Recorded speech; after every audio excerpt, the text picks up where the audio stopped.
One of the greatest revelations of the past 100 or so years is the revelation we have today as Doctrine and Covenants, section 138. Given to Joseph F. Smith in 1918, this revelation provides more detail than we previously knew about how the gospel is preached in the spirit world. When I recently reread this section, something that stood out to me was what President Joseph F. Smith was doing that led him to receiving the revelation. We read, "I sat in my room pondering over the scriptures and reflecting upon the great atoning sacrifice that was made by the Son of God for the redemption of the world." So President Smith was pondering, thinking about the scriptures, and reflecting on Jesus Christ and his atonement. In the next verses, President Smith talks about continuing to ponder, thinking about additional passages of scripture, and then said, "As I pondered over these things which are written, the eyes of my understanding were opened, and the Spirit of the Lord rested upon me." The catalyst for this great revelation was pondering on the scriptures. Now, I don't know about you, but sometimes in my scripture study, I tend to be a little bit go, go, go. I'm trying to finish a chapter or find a new insight. It's strange to say it out loud, but for me, sometimes stopping to ponder almost feels wrong. Like I should be doing something with the scriptures, not just thinking about them. Well, one great lesson we can learn from Doctrine and Covenants 138 is that stopping to ponder the scriptures is doing something with them. Taking the time to ponder and reflect is important. Consider these scriptural passages. "This book of the law shall not depart out of thy mouth, but thou shalt meditate therein day and night. Receive these things and ponder it in your hearts."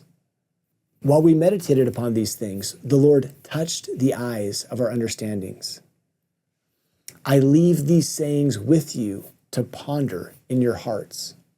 It's clear that we can benefit spiritually by taking time to ponder. That makes me think of Joseph Smith, who repeatedly reflected on James 1:5. But what if this were replaced by this? Would we have missed the scriptural spark of the restoration had a teenage boy been distracted by technology?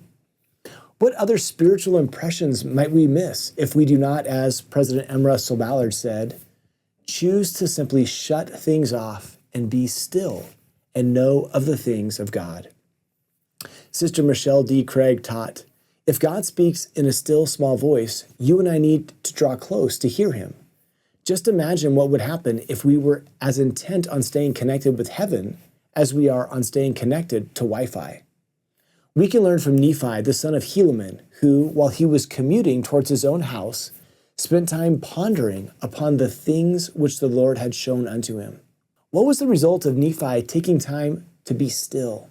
As he was pondering, the Lord delivered a powerful message to Nephi, one that he might have missed had he filled his commute with distractions.